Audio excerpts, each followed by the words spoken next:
hazaboneka y'ameza, Imana yacu ihabwa icyubahiro, hazaboneka imitsima.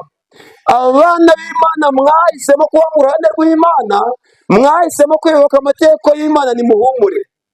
Reka mbabwire ngo urugamba rufite uruhagarariye, uyu ni Yesu, kandi ni umugabo w'ingabo udatsindwa, wayoboye urugamba mu gihe cya Yeriko, kandi Yeriko irariduka, n'ibihome byose byo mu isi bizariduka mu izina rya Yesu.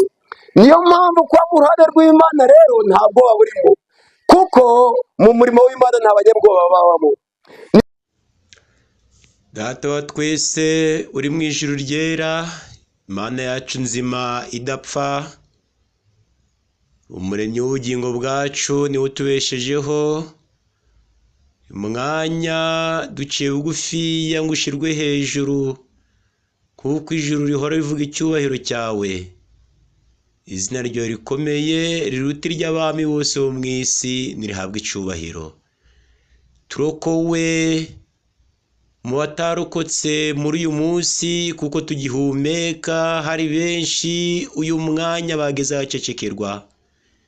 Niyo mpamvu uyu mwanya tuwugize uw'agaciro mu maso yawe, ngo duce bugufiya ari uhabwe icyubahiro. Twakire nk'abana bawe Data udukunda, dore ku mpano ya Mwuka Wera nk'uko wayihaye abagaragu bawe mu bihe byashize, bakabasha kuvuga izina ryawe, bakabasha kuryamamaza, bakarimenyesha abatarizi.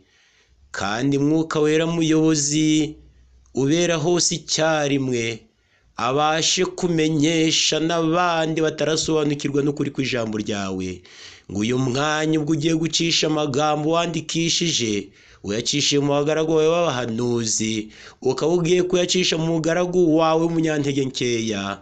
Mwuka Wera muyobozi ari urusheho kuyumvikanisha mu mitima bayumva, ngo nabo nibarushaho gusobanukirwa n'urukundo bakunda, bakakugira Imana yabo, urusheho guhabwa icyubahiro. Niko tubigusabye tubyizeye ku bwa Yesu umwami wacu, amena. Bavandimwe, reka nongere mbasuhuze kandi mbifuriza guhabwa imigisha ikomoka ku Mana yacu, dore ko umwuka twahawe ari rwo rushoro, ibindi biza ari inyongezo. Tugira ibyo twitirirwa kuko tugihumeka, ariko iyo byarangiye byitirirwa abandi. Umwanya rero reka uw'agaciro kuri twebwe mu maso y'Imana, kandi duce bugufiya kugira ngo Imana itubeshejeho ari ihabwe icyubahiro. Ijuru ririmo abahamya bahora bagaragaza ko Imana ari umuremyi. Nayo mpamvu uyu mwanya natwe tugiye kumva neza icyo dusabwa imbere y'Imana yacu. Niba ibiremwa bitacumuye bihora bihimbaza Imana, kandi bidakeneye ubugingo, bidakeneye guhabwa impano nk'izo dukeneye, mbese twebwe turi mu isi y'akaga, isi y'ibibazo, isi idafite ibyiringiro, dukwiye guca bugufiya bingana bite imbere y'Imana yacu tuyiramya. Reka nkurarike wowe uteze amatwi uyu mwanya, wumva iki kiganiro, kugira ngo Mwuka Wera ubasha kumenyesha abantu ibyo batabasha kumva neza, abashe kugusobanurira neza, kugira ngo wumve, kandi amagambo wumva avuye mu nzandiko zera yahumetswe n'Imana abashe kukugirira umumaro mu gihe gisa n'iki ngiki, ngo abashe kugufasha mu buryo wakwitegura, utegura n'iherezo ryawe, kuko ikiri ku isi cyose kizagira iherezo. Uyu mwanya twongeye kumvikana mu ijwi ry'umugaragu w'Imana. Imana yemeye ko mu gihe gisa n'iki ngiki yakishwamo ubutumwa nk'ubu kugira ngo ababasha kubwumva nabo babashe gusobanukirwa n'amagambo ari muri iki gitabo cyera cyitwa Bibiliya, aho Imana ubwo yagaragaje yuko abawe na Mwuka Wera bazabasha gusobanukirwa n'igihe bagezemo kugira ngo babashe gufata umwanzuro ukwiriye. Abenshi iyo tugerageje kuganira muri iyi minsi bavuga yuko nabo ubwabo babona yuko isi igeze ku iherezo bakurikije ibyo babona, bavuga ko nabo ubwabo babona yuko isi nta byiringiro, nabo ubwabo hari ibyo bitangiraho ubuhamya bagaragaza yuko isi y'uyu munsi wa none ari isi y'ibibazo, kandi ibyo ni ukuri. N'utasoma mu byanditswe byera ahamuzengurutse, ahagenda, ababana nabo arahabona ibibazo bikomeye cyane kandi bitabasha kubonerwa igisubizo gikomotse ku mwana w'umuntu, ko hari byinshi byananiranye. Niyo mpamvu uyu mwanya tugiye kongera kwinjira mu nzandiko zera zahumetswe n'Imana ngo twumve icyo Imana yandikisha abagaragu bayo. Kurarika kugira ngo rero utere gufata aya magambo nk'amagambo atagira agaciro, kuko amagambo tugiye kwigana ni amagambo akomeye cyane asaba ubwenge kugira ngo Mwuka Wera abashe kugusobanurira aho waba uri hose, uwo waba uri we wese, icyo waba ukora cyose, ubashe kumenya impamvu z'aya magambo. Mwanya nk'uyu kandi tuzakomeza kubana kuri channel yacu yitwa Igihe Giheruka ku mubwirizabutumwa bwiza. Uzahabona amazina agaragara ndetse na adresse zirahari, aho ukeneye kuba wagira icyo ubaza cyangwa se kucyo utumvise ubasha kuba wabaza ugahabwa ubusobanuro dukoresheje ibyanditswe, kuko tuba tuvuga mu nshamake ariko mu buryo bw'umwihariko ushobora gusobanukirwa mu buryo burambuye, aho tugiye kwigana amagambo akomeye cyane avuga ngo amaraso azongera ameneke. Amaraso azongera ameneke. Burya intwari zibarwa ku rugamba ni za ntwari ziba zaremeye kwitanga, ndetse kugeza n'ubwo zihari ubuzima bwazo amaraso yaramenetse kugira ngo haboneke abo babasha gucungura mu buryo bw'umubiri, babeho kubwo kugira icyo barwanirira, ndetse igihe cy'ubuturo bwo mu isi ya kera, mu gihe cy'ishanga rya Isirayeli, Imana yari yarategetse ko bubaka ubuturo. Ubuturo bwari bugizwe n'ibice bitandukanye, ariko igice nshaka kubwira kigendanye n'aya maraso ni uko hari igice cyatambirwagaho ibitambo, kandi ibi bitambo ni amatungo bazanaga atagira inenge. Aya matungo akicwa, amaraso akameneka, kuko amaraso yari afite ubusobanuro. Nayo mpamvu n'intwari yamenya amaraso iyamenera icyo yitangira, ikomeza kubarwa yuko ari intwari kuri abo ngabo yitangiye. Umugaragu w'Imana umuhanuzi Amose mu gice cya 3 turaza gusoma ku murongo wa 7 ahatubwira ngo nukuri Uwiteka Imana ntizagira ikikora itabanje guhishurira abagaragu bayo b'abahanuzi ibyahishwe byayo. Twumvise neza ko Uwiteka Imana itazagira ikikora itabanje guhishurira abagaragu bayo b'abahanuzi ibyahishwe uko ni ukuri, kuko igihe cyose Imana yagiye ivugira mu bagaragu bayo ikabamenyesha ibigiye kubaho, ikabasobanurira ibigaragara nk'ubwiru abandi batabasha gusobanukirwa batari mu mwuka w'Imana. Ibi urabyumva neza usomye muri iki gitabo cy'Itangiriro, muri iki gice cya 18, iki gice cya 18, igihe umurwa cyangwa se umujyi wa Sodomo wari umaze gusayisha mu ibyaha by'urukozasoni, aho abantu bari bamaze kurengwa, abantu batacibuka ko hariho Imana, abantu batakiramya Imana ahubwo baramya ibindi bigirwamana.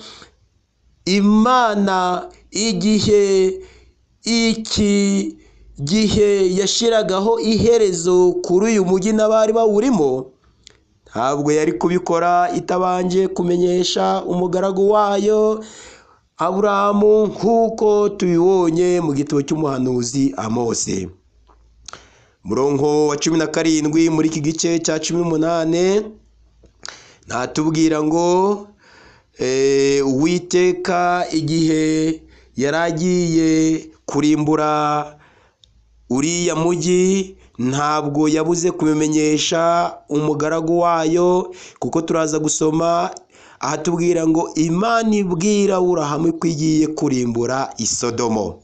Imana ibwira Aburahamu ko igiye kurimbura Isodomo.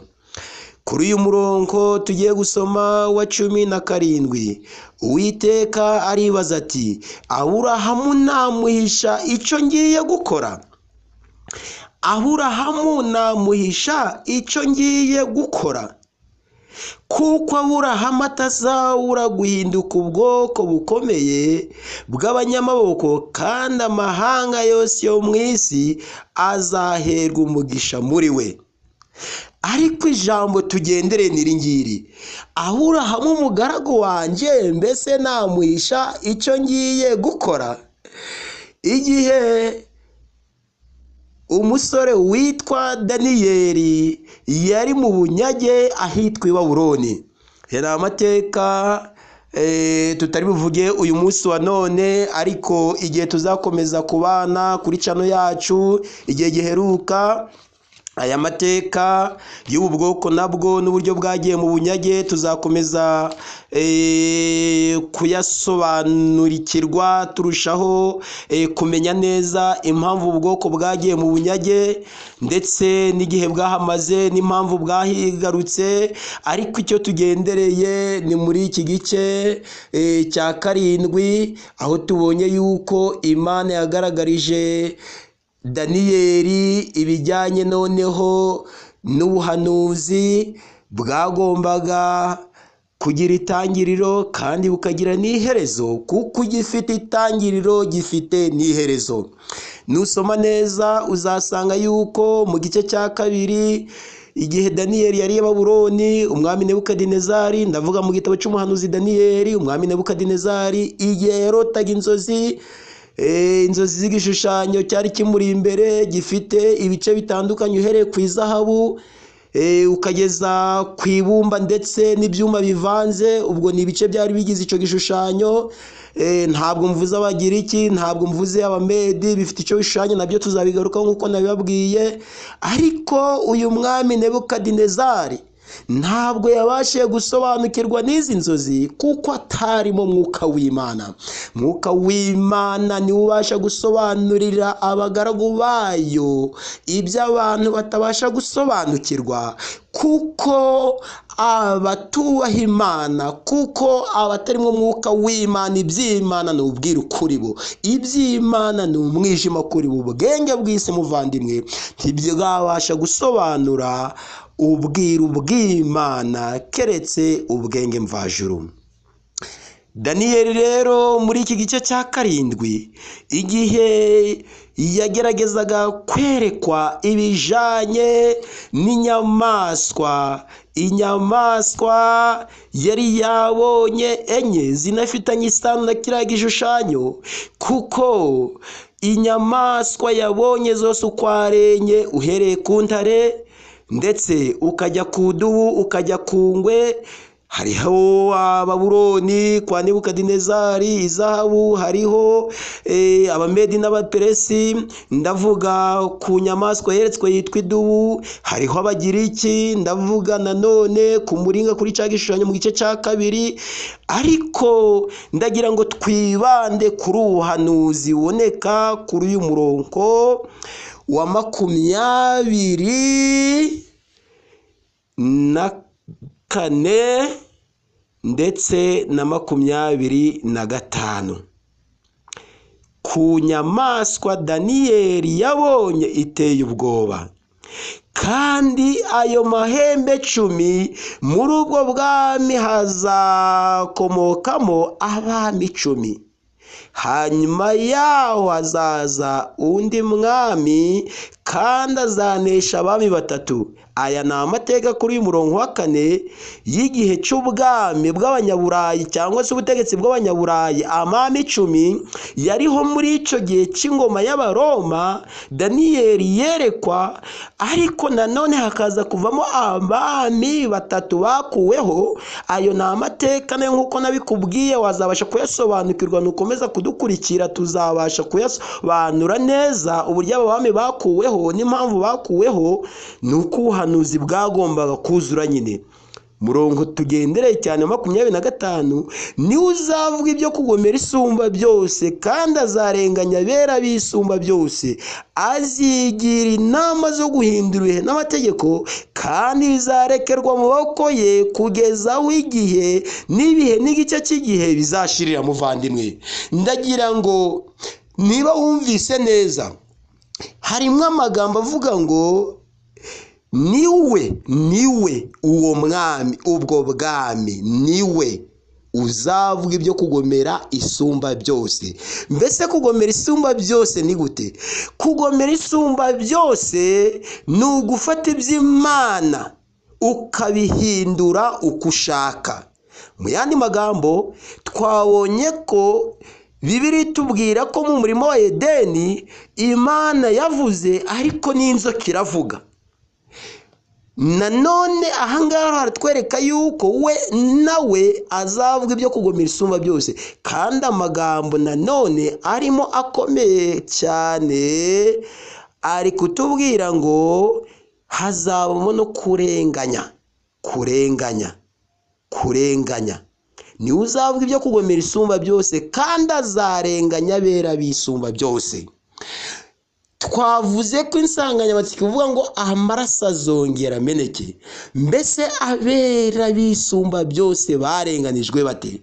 Amateka twereka yuko uhereye mu gihe cy'intumwa, itorero ry'intumwa ryararenganijwe, kandi amaraso arameneka ku buryo bukomeye cyane. Intumwa zose ziricwa, yewe n'uwateye ikirenge mu cy'intumwa ari we witwa Pawulo, nawe mu mwaka wa 68 yishwe n'ingoma y'Abaroma, yicishijwe inkota, aguye i Roma, yishwe nabi, akuye mu cyumba gito yarafungiwemo cy'ubutita.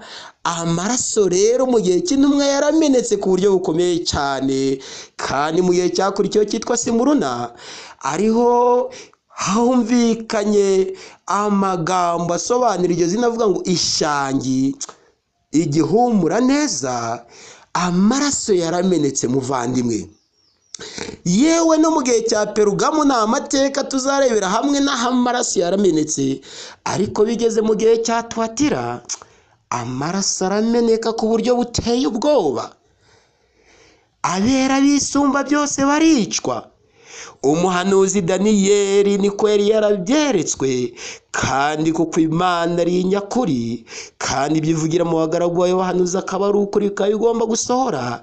Ibi byagombaga kubaho, kuko nusoma neza mu gitabo cy'umuhishuzi witwa Yohana Ipatimu, ndababwira wa wundi wariho mu gihe cy'intumwa, Yohana ukundwa, wa wundi wahoraga mu gituza cya Yesu, wa wundi wari warahindutse nka sebuja, wa wundi wari waremeye ko azakora umurimo sebuja yasubitse mu buryo bw'umubiri, ndavuga Yesu.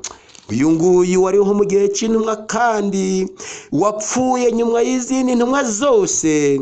Nusoma neza muri iki gitabo cy'umuhishuzi Yohana, muri iki gice cya mbere kuri uyu murongo wa 9 ari kutubwira ngo, njyewe Yohana mwene so, musangiye amakuba n'ubwami no kwihangana biri muri Yesu. Nari ku kirwa cyitwa Ipati mu bamora ijambo ry'Imana no guhamya kwa Yesu. Muvandimwe, bamuhora ijambo ry'Imana. Amateka Yohana aratangaje cyane, aho yashizwe mu ngunguru y'amavuta mu gihe cya Efeso, bagira ngo amavuta mutwika mwice nabi, ariko Imana ikamurindira muri aya mavuta. Imbaraga zayo, ubushobozi bw'Imana burenze ubw'abana b'abantu bukabasha kumurindira muri aya mavuta. Ntabwo wabyumva amavuta aramutse agutarukiyeho, nibwo wakumva urupfu bashaka kumwica. Ingunguru y'amavuta yatabuye, cyangwa se amavuta yahiye ku rwego rwuzuye. Mugaragu w'Imana agezemo, ijuru rimurindiramo. Mbega Imana nziza, Imana yacyabwa icyubahiro. Wari umugambi w'Imana wo kugira ngo izamwandikishe ku munsi w'umwami amagambo y'ubugingo akwiye guhishurirwa abo mu gihe cyacu, abo mu gihe giheruka. Yandi Daniyeli yabwiye ngo bumba igitabo utegereze igihe cy'imperuka, aho Daniyeli yeretswe bimwe ariko ibindi bigira uwo byagombaga gucishwamo. Ndavuga umushize Yohana. Uyu Yohana rero nk'uko tubibonye, aka karengane ko mu gihe cy'intumwa ni nako karengane kakomeje nk'uko nabibabwiye. Nusoma neza muri iki gitabo cy'ibyahishuwe, muri iki gice cya 12, muvandimwe wanje, aho tuza gusoma kuri uyu murongo ngiye kubarangira, kandi n'amagambo yumvikana neza cyane. Kuri uyu murongo igice cya 12 atubwira ngo iby'umugore n'ikiyoka, iby'umugore n'ikiyoka. Uyu murongo wa 6 muri iki gice cya 12 ari kutubwira ngo uwo mugore ahungira mu butayu, ahafite ahantu yiteguriwe, yateguriwe n'Imana kugira ngo bamugaburireyo kumara iminsi, bamugaburiye kumara iminsi 1260. Iyo wumvise iyi minsi, uyu mugore yamaze mu butayu. Uyu mugore mu gice cya 12 asobanura itorero. Mbese ubu butayu ni ubuhe? Ubu butayu busobanura ubuhungiro. Aho yari ari mu buhungiro, aho itorero ry'Imana ryahuye n'akarengane, bamwe bakaja mu mavumo, abandi mu mashamba, abandi mu bihanamanga, abandi mu misozi. Ndavuga abavoduwa, ndavuga abagorozi, ndavuga abo mu gihe cya Perugamo, ndavuga mu gihe cya Tuwatira, Simuruna ndetse na Efeso. Mbega karengane gashishana.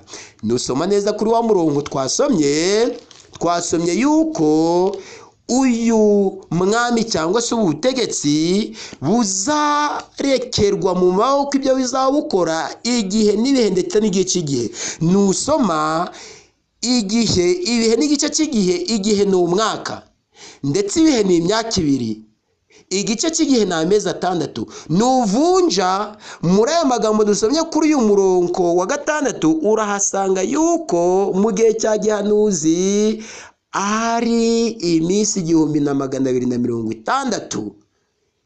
Iyi minsi cyangwa iyi myaka, muvandimwe, ndagira ngo urusheho kuyisobanukirwa neza.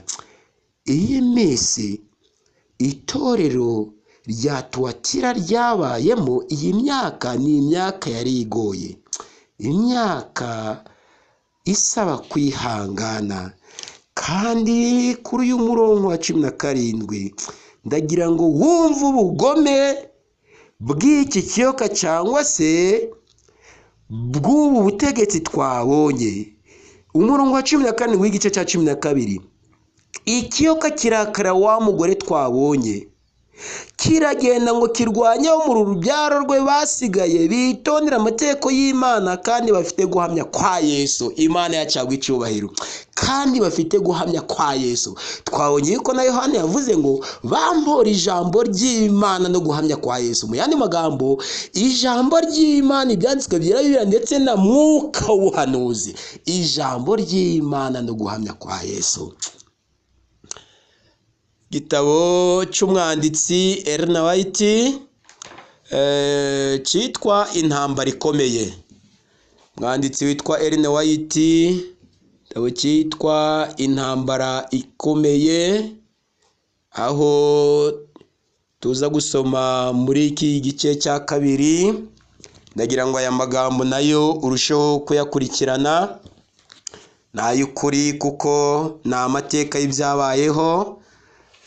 Mu gice cya 2 kivuga ngo akarengane mu binyejana bya mbere, akarengane mu binyejana bya mbere, kuko na Yesu ubwe yabyivugiye muri Mateyo igice cya 24. Uzasoma uhereye ku murongo wa 9 ndetse n'uwa 21. Uzasoma umurongo wa 9, wa 21 ndetse n'uwa 22.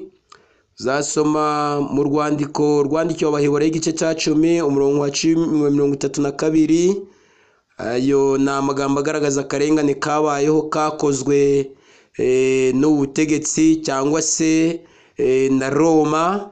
Kandi uzanasoma no mu gitabo cy'Abaheburayo igice cya 11 umurongo wa 36. Reka dusome. Igihe Yesu yahanuriraga abigishwa be ibyirimbuka rya Yerusalemu n'ibyo kugaruka kwe, yabahishuriye n'iby'imibereho y'abantu be kuva igihe azaba abakuwemo kugeza igihe cyo kugaruka kwe aje mu bwiza bwe kubacungura. Yesu ari ku musozi wa Elayono yarebaga kure umuraba w'akaga uzatera itorero ry'intumwa.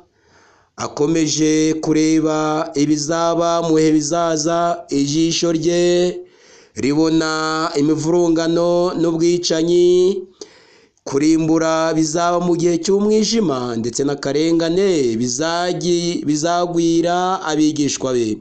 Mu magambo make ariko afite ubusobanuro bubabaje, abahumuriza,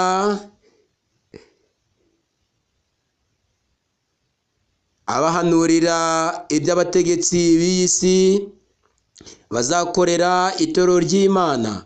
Abigishwa ba Kristo bagombaga kunyura inzira yo gusuzugurwa, gukozwa isoni ndetse n'akababaro nk'iyo umwigisha wabo yanyuzemo.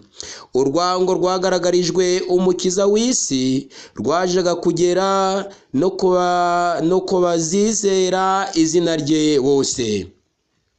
Amateka y'itorero rya mbere bavandimwe ry'intumwa yerekana neza gusohora kw'amagambo y'umukiza. Ubushobozi bw'abategetsi b'isi ndetse n'ubw'abikuzimu bwafatanirije hamwe kurwanya Kristo ndetse burenganya abigishwa be. Ubupagani bwabonye ko inkuru nziza izemerwa, bubona ko insengero ndetse n'ibicaniro bizasenywa. Nizo mpamvu bwakoresheje imbaraga zabwo zose ngo bukureho ubukristo. Umuriro w'akarengane urakongezwa. Abayoboke ba Kristo bamburwa ibyabo, birukanwa mu mazu yabo, kandi bihanganiraga imibabaro y'intambara nyinshi. Abandi bakageragereshwa, gushinyagurirwa ndetse no gukubitwa ibiboko, ndetse no kubohwa ndetse no gushirwa mu nzu y'imbohe. Benshi bahamishije kwizera amaraso yabo. Imana yacu yabwa icyubahiro. Niyo nsanganyamatsiko nababwiye ngo amaraso azongera ameneke nk'uko n'ayandi yamenetse. abakomeye n'aboroheje, abakire n'abakene, ndetse abanyabwenge n'abatize bose baricwaga nta mbabazi bavandimwe. Bicwaga nande? Bicwaga na Roma. Ako karengane katangijwe na Nero aziza abantu imyizerere yabo mu gihe cya Pawulo, nk'uko yishe Pawulo. Karushijeho gukaza umurego mu binyejana byinshi byakurikiyeho. Abakristo baregwaga ibinyoma nk'uko babireze Pawulo, ubwicanyi bukomeye no kuba aribo bateza ibyorezo nk'inzara n'ibishitsi ku isi.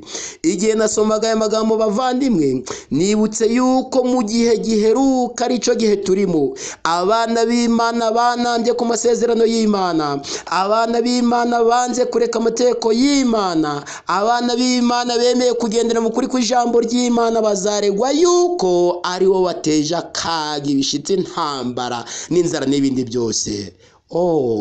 Kuko barabaye urw'amenyo, banze cyane n'abaturage. Hari abantu bahoraga biteguye kubarega ibinyoma kugira ngo bibonere indamu. Babaciraga urubanza nk'abagambanyi n'abanzi b'ubutegetsi n'idini, bakaba ari bo ntandaro y'ibyorezo muri bo bavandimwe. Benshi muri bo bagaburiwe inyamaswa z'inkazi, abandi batwikwa ari bazima imbere ya rubanda mu mazu y'imikino, bagacana sitade bavandimwe. Gusha kwaba kabiri ko kumurikira abari muri sitade. Benshi nanone muri bo barahambwe, abandi bambikwa impu z'inyamaswa zo mu ishamba. Turi ku rupapuro rwa 30 ndetse na 31 mu gice cya 2. Abenshi bajugunywaga mu bisambu kugira ngo imbwa z'inkazi zibashwanyaguze. Ibyo bihano byo kwica abantu urubozo byari byaragizwe ikintu cyo gushimisha amaso mu birori. Abantu bazaga ari benshi kwihera amaso, bakavuza induru nyinshi no gukoma mu mashi kubw'abantu b'Imana babazwaga kugeza ubwo bashizemo umwuka. Abakristo bakurikiranwaga aho bahungiye hose, babahiga bunyamaswa bavandimwe. Byabaye ngombwa ko bashaka ahantu hikidaturwa bashobora kuba bonyine. Bazereraga mu mashamba, mu bihanamanga, mu mavumo ndetse no mu masenga. Amavumo y'i Roma yabaye ubuhungiro bw'abantu ibihumbi byinshi. Munsi y'imisozi yahazengurutse umujyi wa Roma hari haracukuwe imyobo mu kuzimu kw'isi no mu bitare.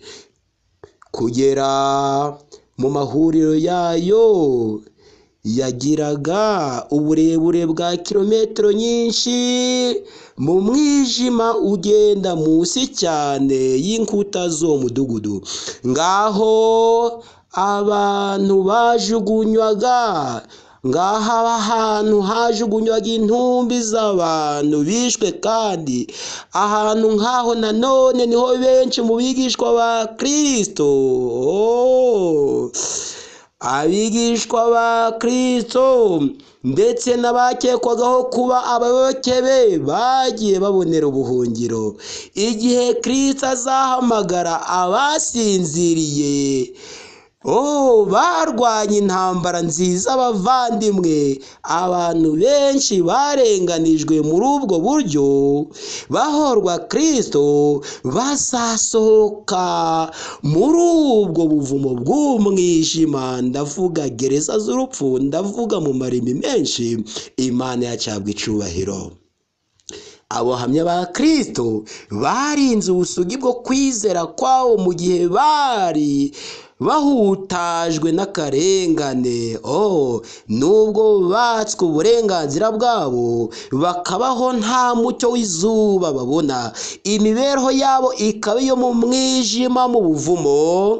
aho babaga bari muvandimwe ntibigeze bavuga ijambo na rimwe ryo kwivovota. Amagambo yo kwizera, kwihangana n'ibyiringiro niyo babwiranaga bakomezanya ngo bashobore kwihanganira uwo mubabaro. Imana yacu ihabwa icyubahiro. Mbega kwihangana kw'abana b'Imana. Ku paji ya 49 bavandimwe, ndetse ku gice cya 4 anariyo magambo abanziriza isomo rimwe ngo dusoze, ni amagambo ari kutubwira ngo abagorozi b'itorero rya mbere aro bita abavoduwa ba wordens bahagarariye ukuri muri cya gihe cy'akarengane ka Tuwatira k'imyaka 1260. ndavuga akarengane katangiye muri 538 kugeza mu cya 798. aba bagorozi, aba bavoduwa, aba bagaragaye nk'abasirikari ku rugamba badatezuka. Hano baranditse kuri uru rupapuro rwa 49 amagambo avuga ngo igitekerezo cy'abana b'Imana bakiranukiye mu gihe cy'umwijima cyamaze imyaka magana menshi ubwo Abaroma bari bafite ubutegetsi cyanditswe mu bitabo byo mu ijuru. Kuko akarengane k'abana b'Imana ijuru rirakazi. Nta nyandiko z'abantu wagisangamo cyane uretse utumenyetso duke tugaragaza ko abantu nk'abo babayeho, tugaragazwa n'ibirego by'ababarenganyaga byari mu mategeko y'Abaroma. Mu yandi magambo, Roma niyo yamenye amaraso y'abana b'Imana mu gihe cy'akarengane. Byari mu mategeko y'Abaroma guhisha ibimenyetso byose by'urubanza rwaciriwe abanyuragije n'amategeko yabo. Mu yandi magambo, ntabwo bihanganiraga umuntu wanyuranyije n'ubushake bwa Roma. Nta mbabazi zabagaho zo gukuraho inyandiko cyangwa umuntu wanyuranyaga n'iteko ryabo. Kugira gushidikanya cyangwa akabazo yego ku iteko rya papa. Inde muvandimwe, iteko rya papa ntabwo ari iteko ry'Imana, si n'iteko ryo muri Bibiliya. Byabaga bihagije gucisha umutwe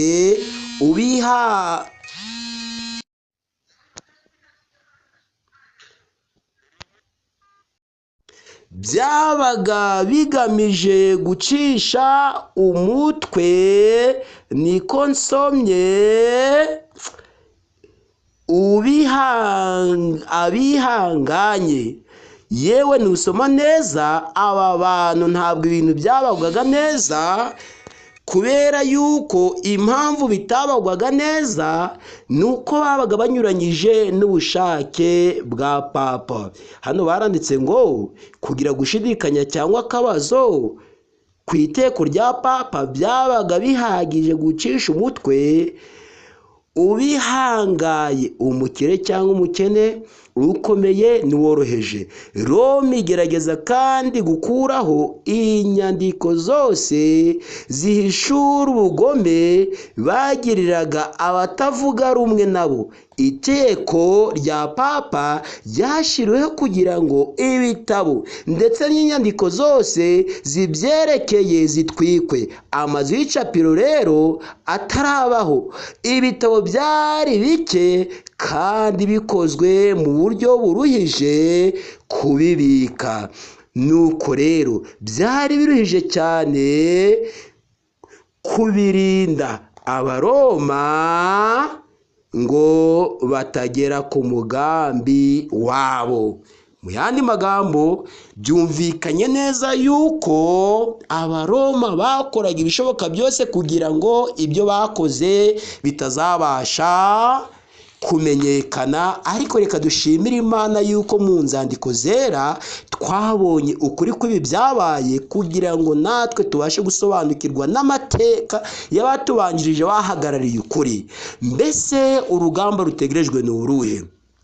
Rugamba rutegerejwe mu gitabo cy'Ibyahishuwe mu gice cya 13 ku isomo ngira ngo turisome kandi tuzarushaho gusobanukirwa neza. Ni uko iki gice cya 13 muvandimwe uteze amatwi, ndagira ngo uyu murongo wumve neza, uzarushaho kuwusobanukirwa neza, kandi nurushaho kuwusobanukirwa neza, ikizakugira umumaro nuko uzarushaho kumva neza umugambi Imana ifitiye ubwoko bwayo n'igikwiye kubaho mu gihe gisa n'iki ngiki cy'urujijo, aho abantu batabasha gusobanukirwa n'impamvu akarengane kabayeho ndetse n'impamvu kazongera kubaho. Muri iki gice cya 13 rero ku murongo wa 15, iyi nyamaswa yabayeho igakora aka karengane muri bihe tubonye izongera gukora nk'ibyo yakoze, kuko uruguma rukomeretsa rwarayishe cyangwa rwarikoromekeje kongera kubaho, ubu yongeye guhabwa guhumeka. Ni amateka nanone tuzarebera hamwe ubwo tuzigana ikindi cyigisho, ariko uyu murongo uri kutubwira ngo ihabwa guhico gishushanyo cy'inyamaswa guhumeka, ngo kivuge kandi cyicishe abatakiramya bose. Ihabwa guhico gishushanyo cy'inyamaswa guhumeka ngo kivuge kandi kigire gutera, mu yandi magambo cyongere kimena amaraso ku batakiramya bose. Dushimira Imana yandikishije inzandiko zayo zera kugira ngo tubashe gusobanukirwa n'amateka yabayeho ndetse n'azakurikiraho. Muvandimwe wanje uteze amatwi uyu mwanya wumva amagambo nkaya, ndakurarikira kugira ngo usabe Mwuka w'Imana ukuri ubasha guhishura neza ibigaragara nk'ubwiru bw'abantu batazi, ngo ubashe gusobanukirwa n'icyo Imana igushakaho mu gihe gisa n'iki ngiki. Mbese nawe witeguye kuzahagararira ukuri nk'uko abagorozi bahagarariye ukuri? Impamvu urayisanga mu gitabo cy'amategeko, nuko ikibazo kizaba ingorabahizi ni hagati y'amategeko y'Imana ndetse n'amategeko y'abana b'abantu. Mbese uzumvira Imana cyangwa uzumvira abantu? Mbese uyu mwanya uri mu ruhande rwo kumvira Imana n'amategeko yayo cyangwa uri mu ruhande rwo kumvira abantu? Kuko hari isano mufitanye, kuko ufitemo inshingano, kuko ariho wasanze ababyeyi bawe, kuko ariho wisanze, kuko utahava bite n'izindi nyungu hafite. Igikwiriye niko umugaragu w'Imana Pawulo n'izindi mwavuze ngo igikwiriye ni ukumvira Imana kuruta abantu. Mwuka w'Imana gushoboze kugira ngo nawe uzabashe kubarwa mu ntwari nk'izi twabonye zamenya amaraso, nubwo byagusaba kumena amaraso, dore ko n'ubundi azameneka byanze bikunze. Yesu mwiza gushoboze nk'uko yashoboje intumwa, mu izina rya Yesu. Urakoze Mana yacu kuko dushoboje kongera kumva amagambo yawe. Mwuka wera muyobozi arusheho kuyadusobanurira n'uburyo twakwitwara kugira ngo tubashe kuba mu ruhande rwawe mu gihe gisa n'iki ngiki, tuzabashe kugira iherezo ryiza. Niko gusenga kwanje nisabira kandi nsabira n'abandi bose bakurikirana iki kiganiro, ngo babashe kureba mu nzandiko zera bamenye ukuri kuzirimo, kugira ngo babashe gusobanukirwa naho bakwiye kuva naho bakwiye kuja mu gihe gisa n'iki ngiki. Kandi tuzi yuko washoboza batubanjirije, natwe twizeye yuko uradushoboza kubwo kwizera nk'Imana yacu. Mwuka akadutera kumva neza, mu izina rya Yesu umwami wacu, amen.